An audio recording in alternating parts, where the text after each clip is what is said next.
A pair of researchers, one with the Carnegie Institution for Science, the other with California Institute of Technology, has developed a possible solution to the Fermi Paradox.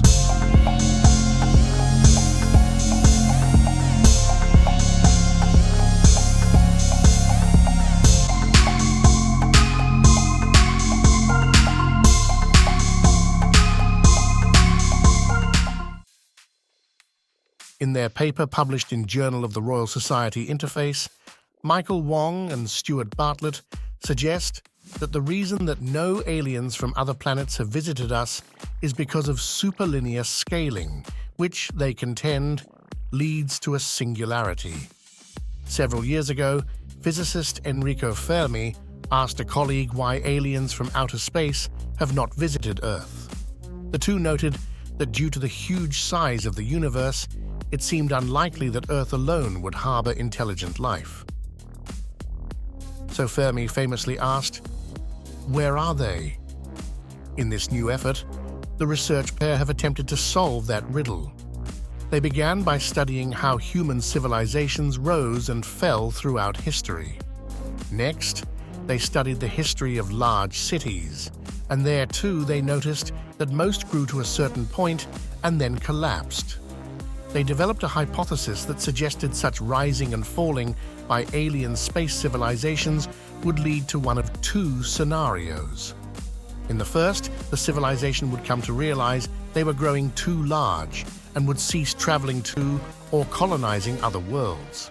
In the second, they would not recognize their folly and would therefore collapse.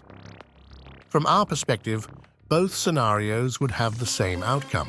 The aliens would not visit us or even demonstrate evidence of their existence. The distance from them to us would be too far. The researchers describe their hypothesis as superlinear scaling, where a civilization grows exponentially, colonizing other worlds until they became unable to sustain the energy demands of their constant encroachment. Eventually, if they did not take action, they would reach a singularity, a point of no return at which they could not save their civilization from collapse. They note that were it not for the vast distances involved, we would likely easily spot evidence of an alien civilization on the point of collapse, because it would be emitting enormous amounts of energy. On a clear night, staring up at the stars induces a sense of simultaneous wonder and insignificance. Humanity, time and time again, finds itself lost amid the vastness of a universe that we are still struggling to understand. There are many questions we ask ourselves when looking toward the heavens, but one of them always feels just outside of our grasp. Across all the billions of light years of starry sky above us, could we possibly be the only life? If we consider our solar system is typical of billions and billions of other similar systems, then where are all the extraterrestrials? The universe should be full of intelligent life by now. That would create some kind of signal that's easy to detect. Yet we've seen and heard nothing. There's one possible solution to the unnerving silence of the cosmos, and it could be the most chilly answer to why we've heard from no one. Because if an alien civilization does exist out there somewhere, they certainly know we're here, and that's something that should scare all of us. You may have heard the term Fermi Paradox before.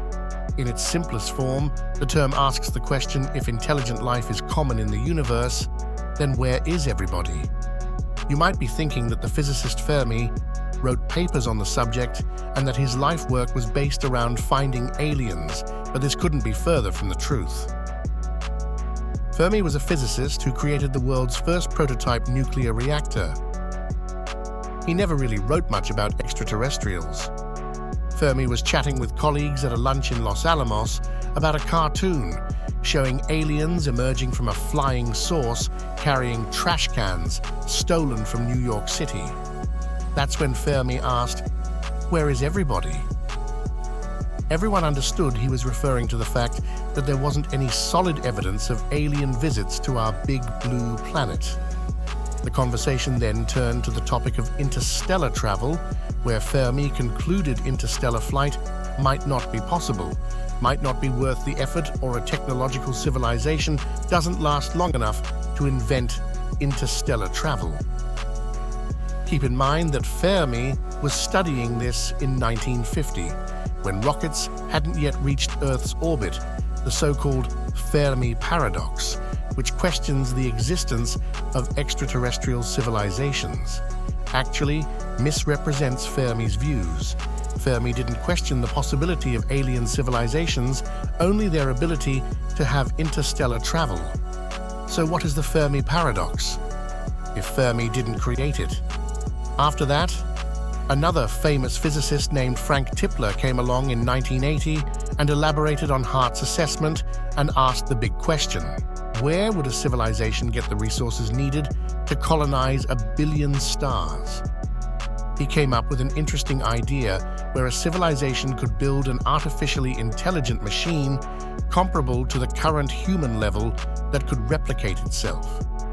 If you sent one of these out to a neighboring star and told it to build copies of itself using local materials in that system, then you could send those copies out to another neighboring star until the galaxy would be crawling with these self-replicating machines. Tipler said that since we haven't seen any of these machines, we are the only intelligent civilization in the galaxy. Now we really have no idea how many advanced alien civilizations might be out there that could pull off such feat. But a man by the name of Frank Drake came up with an equation that gives us a rough estimate of the number of civilizations in our galaxy that might have signals we could detect, and those civilizations could exist in the thousands. Many different solutions to the Fermi Paradox have been suggested over the years. One solution to the so-called Fermi Paradox might be the scariest solution of them all. It's called the Dark Forest Theory, written by Chinese science fiction writer Li Xin, and it's possibly the most chilling theory, as you'll soon find out. Imagine the universe as a vast dark forest, and us humans, along with other advanced civilizations out there, are the hunters. The hunter doesn't like a torch to draw attention to himself. To be noticed might be harmless, but on the other hand, it could bring the jaws of a hungry lion, or even worse, get the attention of another competing hunter. An intelligent civilization out there that's discovered Earth might not see us as a threat to them, since we haven't reached a technological level for interstellar space travel, but they could be waiting for that moment. They could be waiting to see if we will continue to be a peaceful race, or if our planet will just become uninhabitable to all life anyway. However, it would be really tough for another advanced civilization to stop accidentally sending out radio signals into space like we do. Unless they're more advanced and use another form of communication that we cannot see, hear, or understand, and that brings us to another possibility as to why we don't see or hear anything from space. Maybe there really isn't anyone out there.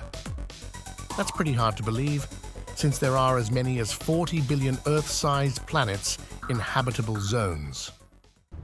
What do you think about this theory? Write your views in the comments section. If you like the video, please like and share the video. And don't forget to subscribe to our channel to get interesting videos.